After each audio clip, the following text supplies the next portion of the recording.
How much money do you need to retire? It is a good question. And so I want to spend this lunchtime bite today going over how I would go about answering that question or helping you figure out how you might answer that question. A quick story first. I was talking with a client and she was just very focused on reaching $500,000 before she retired. She wanted to reach $500,000 before she retired. And I asked her, how did she come up with that number? And it was a number actually, once we kind of unpacked it a little bit, it was a number that some person told her to be able to retire, you had to have at least $500,000 20 years ago. And that was kind of planted into her mind. And that was what she was working for. And thankfully, she did hit that number, but that number, as we talked, really had no meaning or intention on her specific situation because she was able to live pretty well off of other sources of income and really doesn't even need that much money to be able to retire. But every person is unique and every situation is unique. And so I want to help you be able to think through how much money do you need to retire. Some people say $1 million, some people say $3 million, some people, as my client experience, say $500,000. The answer is it really does depend. And so how do we think through figuring that out? So the first step is figuring out how much income do you need. I've talked about that previously. Figuring out how much income do you need. And that's looking at your expenses, looking at any ongoing maybe travel or passion projects, charitable donations, things of that nature. How much money do you need on a month-by-month, year-by-year basis? That's step number one, is figuring out how much income are you going to need. Step number two is what are the tax ramifications associated with that income? For example, if you are retired and you're pulling money out of your old 401k, for example, that's going to be taxed differently than if you have bought company stock along the way, and now you have a bunch of company stock that you're going to live off of. That's a different. Those are two different tax ramifications associated with it. So step one is figuring out how much income do you need on a month-by-month or year-by-year basis. Step two is figuring out what are the tax or potential tax ramifications going to be, because you want to don't forget the silent partner of all of us is Uncle Sam, as they say. He wants his percentage, and once you retire, there's different tax ramifications associated with the different types of savings that you have, or if you have other sources of income like a pension or Social Security, those are all going to be taxed differently. So we want to add on top of what you need your taxes, and that could be there's a range of options that it could be, or you could pay no taxes, depending again on where your income's coming from. Then we want to, out of that, once you have that number, your gross number, I would say, is what do your expenses need? How much expenses do you need? And then what are the tax ramifications associated with it? So you add those two numbers together, you get the larger gross number on a month-by-month or year-by-year basis.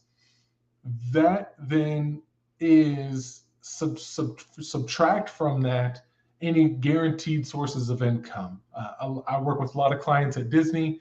Disney has a pension plan, and so we could back out that amount that they're going to get for pension. Most everybody's able to claim Social Security, so you could also back out Social Security as well. So if you know that those sources are going to be guaranteed either from the government or from your company, and you feel good about those guarantees, then let's go ahead and back out those numbers, because you don't need to save for that amount of money because it's already spoken for either by your company or by the government or both. And of course, then so you have your month-to-month number, and then what you want to do is you want to make an assumption. And this is where financial planning is challenging, because we want to make an assumption, hopefully a safe assumption, on how much money do you think you're going to be able to earn on your total savings.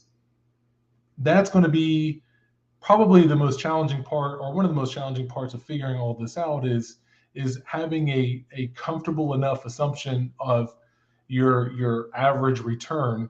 And some of that is going to depend on how comfortable you are with risk, and some of that's going to depend on how much risk you have to take, and some of that's going to depend on your financial situation, and of course the market environment as well. So that's figuring out what sort of assumed rate of return are you going to be able to have? That's step number 3. Once you have the right amount of savings, that's if you take the income that you need plus the taxes, that gives you your gross number. You back out your guaranteed sources, then we're going to basically multiply that factor by your average return that you're going to expect. Then that gives you a lump sum in today's value that you need, that you know you're going to need moving forward. Then of course we want to add on top of that inflation as well. So not only do we want to understand what our average return is going to be, but we also want to factor in inflation on top of that. And then lastly, we want to add any one-off expenses or one-off years of expenses back to that number. So let me give you an example of walking this through. Again, the 5 steps here are: 1, we want to figure out how much income do you need. 2, we want to add in the expenses back onto that. 3, we want to take out any guaranteed sources of income. 4, we want to come to a safe assumption, hopefully, of how much earnings we could expect with our assets at that time, again, taking into consideration risk and all of that. And then 5, we want to add in any one-off expenses, and those one-off expenses I would consider like long-term care, for instance. Who's paying for coverage as you go through that aging process, which could be several years or more than that. So we don't want to forget about those later stages of life. Other things that I've seen is I have a client, he wants to redo his Camaro or restore his Camaro. Some people want to travel, things of that nature. So let me give you an example. We take those 5 steps. Let's assume you want to make $5,000, or you want to live off of $5,000 a month. Again, you've kind of gone through the process of figuring out, all right, you need $5,000 a month to live off of. Then that's a net number. So then we have to add taxes back on top of that. At that income tax level, let's just say you're going to pay an extra $500 a month on top of that for taxes. There's a way to come about that. Of course, that's not a specific, exact number. You want to work with your tax advisor on that. But just to give us an example, we're going to take the $5,000, we'll add $500 a month on top of that. And let's say your Social Security and pension combined are going to be $3,000 a month. So then we back out that $3,000 a month, leaving you with a need of $2,500 a month. How do you make $2,500 a month?